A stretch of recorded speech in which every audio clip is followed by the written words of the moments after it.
बिस्मिल्लाहिर्रहमानिर्रहीम। अस्सलाम वालेकुम नाजरीन, एक दफ़ा फिर जेड स्पोर्ट्स के प्रोग्राम क्रिकेट विद गपशप के साथ औरंगज़ेब ख़ान अपने एनालिस्ट सैयद फैसल इकबाल और डॉक्टर सैयद इरफान हैदर के साथ हाजिर खिदमत हैं। आज आपको जैसा कि इल्म है कि इंडिया और अफ़गानिस्तान के दरमियान मैच खेला गया, जो कि एक्सपेक्टेड था कि इंडिया इजीली ये मैच जीत जाएगी, और इंडिया ने बिल्कुल वही किया जो हम लोग सोच रहे थे। अफ़गानिस्तान की टीम लगता है सिर्फ पाकिस्तान से ही लड़ना जानती है, पाकिस्तान को ही धमकाना डराना जानती है। इंडिया से तो वो ऐसे खेलते हैं जैसे वो उनके बगल बच्चे हैं। जिस तरह इंडिया के बॉलर और बैट्समैन बॉलर जिस तरह चढ़ के इंडिया के अफ़गानिस्तान को बॉल कर रहे होते हैं, जिस तरह से अफ़गानी बॉलर को इंडिया के बैट्समैन फेंटी लगा रहे होते हैं, तो ये ऐसा लगता है कि शायद ये लोग हमेशा मैच फिक्स कर कर आते हैं। बहरहाल आज जिस तरह से अफ़गानियों ने बैटिंग की तो लग रहा था कि शायद थोड़ा बेहतर स्कोर करेंगे। कप्तान उनके शाहिदी साहब ने रन्स किए, उमर ज़ईन का जो ऑलराउंडर उसने रन्स किए। लेकिन फैसल, मैं आपसे शुरू करूंगा। ये जो मैच हुआ है, इस मैच को आप क्या समझते हैं कि ये मैच थोड़ा बेहतर हो सकता था? बहुत शुक्रिया के साथ औरंगज़ेब, एक इंतहाई अनडिसिप्लिन टीम, शेखी भगाड़ने वाली, लड़ने झगड़ने वाली, हद नाचने गाने वाली, और आईसीसी की जो सबसे लाडली और चहेती टीम है उसको हर वक्त उसके लिए पेश रहने के लिए, और जो परफॉर्मेंस दी है वो तो एक अजीब व गरीब कंडीशन थी कि पूरा दिन ज़ाया करना किसी हम लोग का मतलब मैच देखने के वक्त, जो हम मैच देखने के लिए बैठे होते हैं कि कोई अच्छा मैच देखेंगे और बाकी आईपीएल की कोई सेटिंग कर लेना, तो कोई क्रिकेट नज़र नहीं आई। 272 रन करने के बाद 35 ओवर में रन करवा देना, और फिर ये भी मेंशन कर देना कि अगर 400 करते तो हम आपको 45 ओवर में करवा देते। अच्छा इरफान, मैं आपसे जो पहला सवाल करूंगा वो ये करूंगा कि आया ये जो अफ़गानी बॉलर बॉलिंग कर रहे थे, आप क्या समझते हैं जिस तरह राशिद पाकिस्तान के ख़िलाफ़ आके चढ़ के बॉलिंग करता है, ये रोहित शर्मा हुए और दूसरे बैट्समैन हुए, उनको अपनी जो लाइन जो होनी चाहिए नॉर्मली उस पर क्यों नहीं बॉल कर पा रहा था? बेसिकली जो अफगानिस्तान है, क्योंकि आईपीएल बहुत खेल रहे हैं, बिल्कुल बिल्कुल, सारे प्लेयर ऑलमोस्ट खेल रहे होते हैं, सारे प्लेयर खेल रहे होते हैं, जिनमें राशिद है, नबी है। एक फेयर फैक्टर भी उनमें डेवलप हो रहा होता है, क्योंकि हमने नेक्स्ट आईपीएल भी खेलना होता है उनके साथ, और क्योंकि होस्ट टीम है इंडिया, तो इंडिया का अपना भी एक प्रेशर था उनके ऊपर ना। यानी कि क्रिकेटिंग जो वो है उससे हटके ये चीज़ें हो रही होती हैं। हो सकता है, मेरी समझ में यही आ रहा है कि क्रिकेट से हटकर भी और कोई चीज़ें हो रही होंगी जिसकी वजह से इतनी आसानी के साथ उन्होंने रन चेज। लेकिन यार इरफान, मैं एक बात आपसे पूछता हूँ कि देखिए, पाकिस्तानी तो नहीं मैच फिक्स कर रहेंगे ना इनसे। जिस तरह ये खेलते हैं पाकिस्तानी बिल्कुल हलक में ले जाते हैं मैच अगेंस्ट अफगानिस्तान। और राशिद जो है, जिस तरह राशिद इनको बॉल कर रहा होता है, ऐसा लगता है जैसे वो बम्बारियां कर रहा है, कोई भी बैट्समैन उसको इजीली नहीं खेल पाता। तो ये तो डिफरेंस बहुत ज़्यादा है ना, आप ये भी जो चीज़ नोट करिए। बेसिकली वजह यह है कि राशिद है, नबी है, ये फ्लैट पिच थी, तो उस पर इन्होंने इतनी अप्रोच दिखाई नहीं, इतनी अच्छी क्वालिटी नहीं दिखाई। अब राशिद को देख लें, वो तेज गेंदें फेंक रहा है। अगर वो थोड़ी सी अगर वो थोड़ी सी एयर देता तो हो सकता है कि पिच से उसे कुछ हासिल होता, लेकिन यहाँ तो ये था कि राशिद तेज बॉल कर रहा है और फ्लैट कर रहा है बिल्कुल। अच्छा फैसल, आज जो है वो आप रोहित शर्मा ने जिस तरह से इनको शर्मा के मारा है, आप रोहित शर्मा की बैटिंग पे क्या आप राय देंगे? एक ब्लास्टिंग इनिंग थी, मतलब उसने ज़बरदस्त किस्म की बैटिंग की है, और कहीं से ऐसा लगा कि पुराना रोहित जो है वो दोबारा वापस आ गया है, तो ये एक पाकिस्तान के लिए खतरे की घंटी बज सकती है। अच्छा, मैं आपको बताऊं, चेस करते हुए इस वक्त दुनिया में नंबर 1 जो बैट्समैन है वो विराट कोहली है। 5517 रन उसने बनाए हैं 90 की औसत से चेस करते हुए। इसके बाद दूसरे नंबर पर जो है वो है सचिन तेंदुलकर, 4118 रन किए उसने। उसकी एवरेज तकरीबन अप्रॉक्सीमेटली 55% है, 55 पॉइंट समथिंग है। तीसरे नंबर पर जो प्लेयर है वो है रिकी पॉन्टिंग। चौथे नंबर पर जो है वो रोहित शर्मा है, चौथे नंबर पर, और पहले नंबर पे दोनों अभी रिसेंट टीम में खेल रहे हैं, और पांचवें नंबर पर जाक कालिस है। तो आप अंदाजा लगाइए कि हमारा एक भी प्लेयर शायद टॉप 20 में भी नहीं होगा। तो इससे अंदाजा लगाइए कि इंडियन चेजर कितने आउटस्टैंडिंग है। बहरहाल हमने इस पे बात कर ली इस मैच पे, क्योंकि इस मैच पे ज़्यादा बात करने को कुछ है नहीं, कल के मैच में बात करते हैं। कल जो मैच है वो इस टूर्नामेंट का एक बहुत ही उम्दा मैच होने जा रहा है, क्योंकि कल defending champion Australia, sorry England है डिफेंडिंग चैंपियन, तो मैं भूल गया था, ऑस्ट्रेलिया और साउथ अफ्रीका के दरमियान मैच खेला जा रहा है। साउथ अफ्रीका की टीम ने जिस तरह से इस टूर्नामेंट की शुरुआत की है, ऑस्ट्रेलिया ने जिस तरह से इस टूर्नामेंट की शुरुआत की है, दोनों की शुरुआत में ज़मीन आसमान का फ़र्क है। इरफान, आप क्या कहते हैं कल के मैच के बारे में? ये मैच ऑफ द टूर्नामेंट है, मैच ऑफ द नज़र में। टूर्नामेंट, सही। सबसे पहली बात है कि ऑस्ट्रेलिया एक मैच हार चुका है और साउथ अफ्रीका मैच जीत चुका है, तो यहाँ दोनों की अप्रोच चेंज होंगी और South Africa as a dominant होकर आएगा ऑस्ट्रेलिया पर। सही। तो मैं ये देख रहा था कि लास्ट जो मैच था ऑस्ट्रेलिया का, उसमें ऑस्ट्रेलिया ने जो प्लेइंग 11 थी वो मेरी नज़र में उसने गलत खिलाई अप थी, टू द मार्क नहीं थी बिल्कुल। क्योंकि शॉन मार्श है और ग्रीन को देख लें, दोनों सिमिलर। स्टोनीज नहीं बनता था ग्रीन की जगह? मेरी नज़र में हेड को होना चाहिए था, क्योंकि हेड स्पिनर भी है और लेफ्ट हैंड बैट्समैन है, अटैकिंग प्लेयर है। उसका जो नंबर मेरे ख्याल में 5वां या 6ठा बनना चाहिए, मैक्सवेल से पहले आना, क्योंकि वो एक गेम को लेके भी चलेगा और पावर हिटिंग भी अच्छी करता है। फैसल, ये जो मैच कल होने जा रहा है, आप समझते हैं कि इसमें अगर साउथ अफ्रीका कल का मैच जीता तो यकीनन साउथ अफ्रीका की जो वर्ल्ड कप कैंपेन है वो आसान नहीं हो जाएगी? इसमें ये यकीन किया जा सकता है, क्योंकि ऑस्ट्रेलिया की जो बॉडी लैंग्वेज नज़र आई है लास्ट मैच खेल के, तो ऑस्ट्रेलिया की बॉडी लैंग्वेज अच्छी नहीं लगी मुझे। आपकी बात बिल्कुल सही है। अभी आप गुफ्तगू के दौरान आपने स्टोनिश का नाम लिया, उसको खिलाना चाहिए था कैमरॉन ग्रीन की जगह पे, क्योंकि वो बॉलर भी अच्छा है और वो हार्ड हिटर भी बहुत अच्छा है, अच्छी बैटिंग कर लेता है वो। उसके बाद जो है मैं आपको ये बताऊं कि साउथ अफ्रीका के चांसेस मुझे तकरीबन 70 और ऑस्ट्रेलिया के 30% लग रहे हैं। अच्छा, इतना डिफरेंस दे देंगे? मैं काफी ज्यादा इसलिए दूंगा अच्छा। कि जिस अंदाज में उनके बैट्समैनों ने 3 सेंचुरियां बनाई हैं, जी। वो तीनों के तीनों जो है वो बहुत अच्छे बैट्समैन हैं। और इस वक्त जो फॉर्म किसी भी ऑस्ट्रेलिया की जो टीम है उसमें खास तौर पे एक हमारे सामने एक वार्नर हुआ करते थे, वो भी कुछ अजीब ही मतलब आउट ऑफ फॉर्म ही मुझे नजर आ रहे हैं। जिस तरह की वो बैटिंग करते थे वो नजर नहीं आ रही उनकी बैटिंग। इरफान, अभी जो ऑस्ट्रेलिया की टीम है उसकी जो कॉम्पोजिशन है उसमें एक स्पिनर है इनके पास, जैम्पा। नेथन लाइन ने ख्वाहिश जाहिर की थी वर्ल्ड कप में, अपने आप को अवेलेबल जाहिर किया था, लेकिन उन्होंने नेथन लाइन को नहीं लिया। अब मुझे बताइए, आप इंडिया में वर्ल्ड कप खेलने जा रहे हैं, एडम जैम्पा जो बेसिकली मेरा ज़ाती ख्याल ये है कि वो जो राइट आर्म लेग ब्रेक है वो 4 ओवर का बॉलर है 2020 का। आप उस पर डिपेंड करके कैसे आप इंडिया जाके वर्ल्ड कप खेल सकते हैं? वजह यह है कि जैम्पा जो है बेसिकली एयर नहीं देता बॉल को, फ्लैट है। तो इन इंडियन पिचेस पे मेरे ख्याल में मैं नहीं समझता कि जैम्पा इतना कामयाब होगा। लाइन कामयाब है और मैं हेड को भी इसलिए फेवर कर रहा हूँ, वो थोड़ा सा ऑफ ब्रेक कराता है और एयर भी देता है।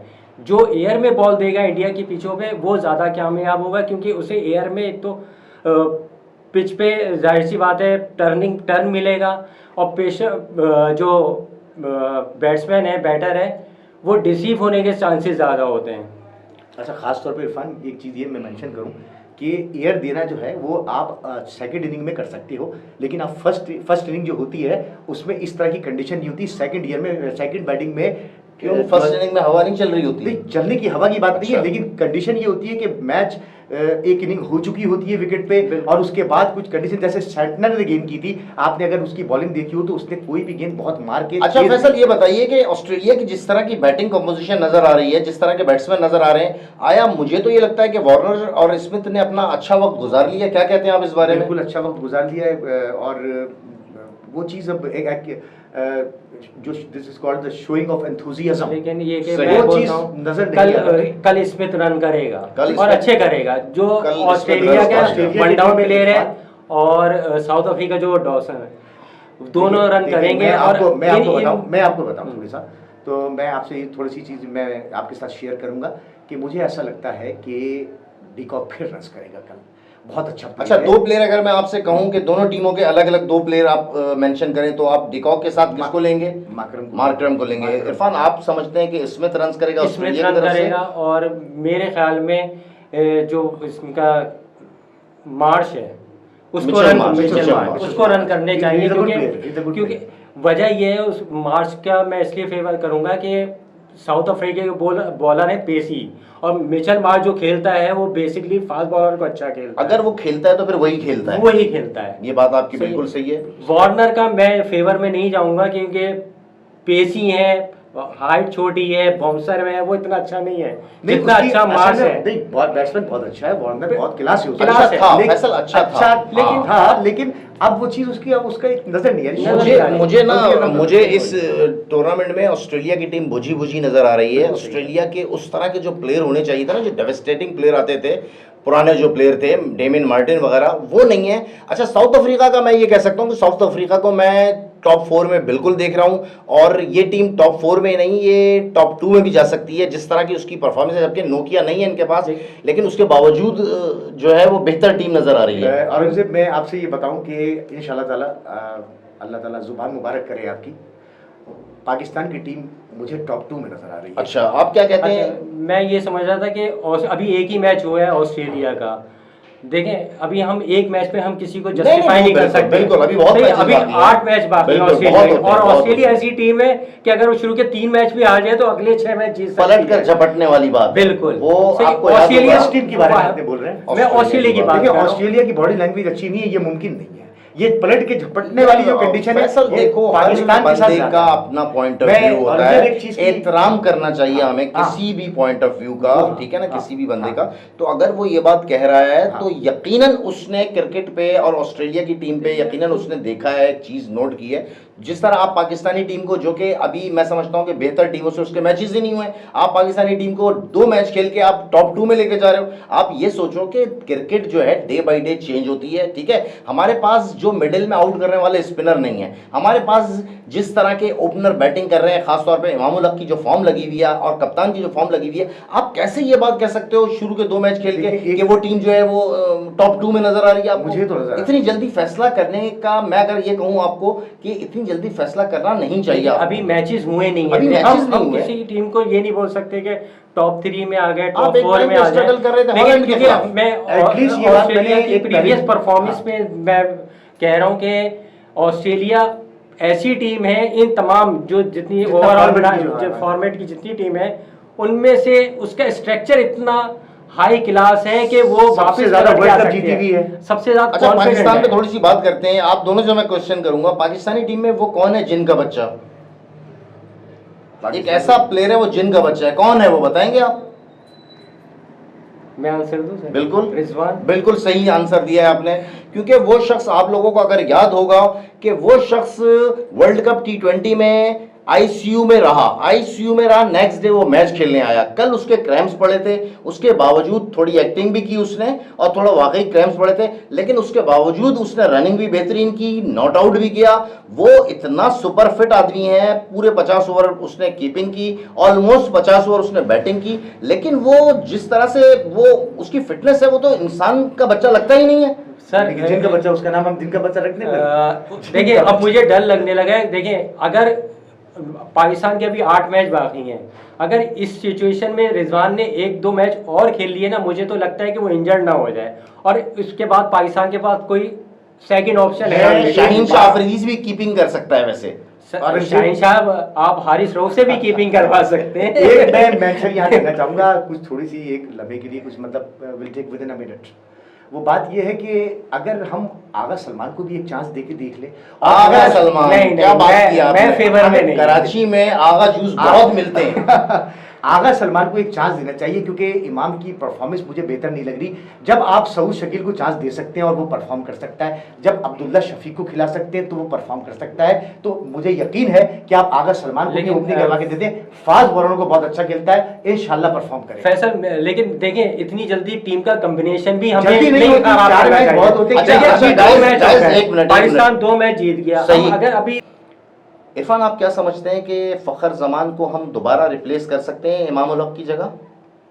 मैं नहीं समझता कि फ़खर को दोबारा भी खिलाया जाए, क्योंकि देखें अभी सिर्फ 2 ही मैच हुए हैं और इमाम ने रन नहीं करे। मैं बिल्कुल आपकी बात सही है कि इमाम रन नहीं कर रहा, लेकिन अभी 1 या 2 मैच और चांस देते हैं। इंडिया का मैच तो मेरे ख्याल में खिलाना चाहिए। अगर आपने डायरेक्ट फ़खर को खिला लिया तो फ़खर पे एक्स्ट्रा प्रेशर होगा। अच्छा इरफान, सॉरी मैं आपकी बात कर रहा हूँ, आपकी मौजूदगी का फ़ायदा उठाते हुए ये जो इंजरीज़ हो रही हैं पाकिस्तानी प्लेयर्स को, जिस तरह से एहसानुल्लाह, मोहम्मद हसनैन और सबसे बढ़ के नसीम शाह, ये क्या इंजरीज़ का क्या वो है, क्या बायोमैकेनिक्स इसके क्या वो कहते हैं, आप बताएंगे इस बारे में? वजह ये है कि देखें, हम सबसे बड़ी बात है कि पाकिस्तानी प्लेयर अपनी छोटी छोटी माइनर जो इंजरी हो उनको छुपाते हैं। अच्छा, मैच खेलने के लिए? मैच खेलने के लिए वो पेन किलर लगवाते हैं, पेन किलर लेते हैं, कोई कंजर्वेटिव मैनेजमेंट कर रहे होते हैं। वजह ये होती है कि जब मिनिमल ट्रामा होता है, छोटी इंजरी होती है, तो वो उसको छुपा के खेल रहे होते हैं, जो वो वहाँ से वो रिपीटेड ट्रामा में तब्दील हो जाता है। फिर वो एक बड़ी इंजरी होती है, जैसे नसीम शाह के साथ हुआ, वो छोटी इंजरी के साथ खेलता रहा। तो उसके ये बाद किसकी गफलत है, मुजरिमाना गफलत किसकी कहलाएगी? ये प्लेयर्स की देखिए- कहलाएगी या मैनेजमेंट की देखिए, कहलाएगी और सबसे- डॉक्टर की कहलाएगी? हम मुखलिस नहीं हैं अपने साथ। प्लेयर अगर अपने साथ मुखलिस हो, अपनी कंट्री के साथ मुखलिस हो, तो वो इंजरी को बताए, मैनेजमेंट को बताए कि मुझे ये प्रॉब्लम हो रही है, तो मैनेजमेंट उसका हल सोल्यूशन हो, क्योंकि डॉक्टर हैं, पूरी फिजियोथेरेपी की टीम होती है, तमाम कंसल्टेंट साथ चल रहे होते हैं, उनसे डिस्कस करें, उनके साथ बैठे, बताए कि मुझे ये प्रॉब्लम हो रही है। लेकिन हम लोग क्योंकि हमें अगला मैच खेलना होता है, उन्हें पता है अगर मैं मैच नहीं खेला और कोई लड़का आगे परफॉर्म कर गया तो मेरा चांस ख़त्म हो जाएगा, और अगर मेरी इंजरी बढ़ गई तो मेरा कैरियर तबाह हो खत्म हो जाएगा। जाएगा। सही तो बात है। हम पाकिस्तानियों में ये सबसे बड़ा प्रॉब्लम है कि हम अपनी छोटी छोटी इंजरीज को छुपाते हैं और उसी इंजरी के साथ खेल रहे होते हैं। मुझे नहीं लगता कि आने वाले महीनों में या सालों में नसीम शाह दोबारा टीम में आए। अच्छा, आपने बहुत बड़ा जो है वो आपने वो दे दिया बयान के नसीम शाह का। आप कह रहे हैं कि ये आने वाले वक्तों में बहुत टाइम ले सकता है, और अगर आएगा भी तो वो नसीम शाह नहीं होगा। बिल्कुल, देखिए बड़े बड़े बॉलर हैं जिनके कैरियर तबाह हो चुके हैं। डेल स्टेन देख लें, एल्बो इंजरी थी, वो रिकवर नहीं कर पाया, सही, स्ट्रगल करता रहा, खिलाते रहे, लेकिन एक वक्त आया कि उसने हाथ खड़े कर दिए। सही सही सही। स्टेन की एल्बो इंजरी थी, लेकिन नसीम शाह का मसला ये था कि उसकी शोल्डर है इंजरी है, राइट शोल्डर है, जो उसका डोमिनेंट हैंड है। तो जो भी शोल्डर की इंजरी है, अब वहाँ से उसने सर्जरी करवाई है। सर्जरी के बाद रिहेबिलिटेशन प्रोसेस होता है, उसके बाद दोबारा फील्ड में आना है। ये लंबा प्रोसेस होता है, तकरीबन 6 महीने से लेके 1 साल तक का है रिहेबिलिटेशन। अब इस पीरियड में वो कितना अपने आप को रिकवर करता है, दोबारा फील्ड में आता है, जाहिर सी यानी मुश्किल काम लग रहा है उसका जो है ना। मेरी नज़र में बहुत मुश्किल है, इतना आसान नहीं होगा, बहुत चैलेंजिंग होगा। चलें इरफान, बहुत अच्छी डिस्कशन रही आपके साथ माशाल्लाह। आप जो है वो क्रिकेट का बड़ा एक वसी तजुर्बा भी रखते हैं, एज ए बैट्समैन भी। और फैसल तो खैर हमारे इस प्रोग्राम की जान है, फैसल की क्या बात है, आज शेर नहीं आए, लेकिन मुझे यकीन है कि कल यकीनन शेर आएंगे। तो व्यूअर्स, आज का अपना प्रोग्राम कंक्लूड करते हुए अल्लाह हाफिज़।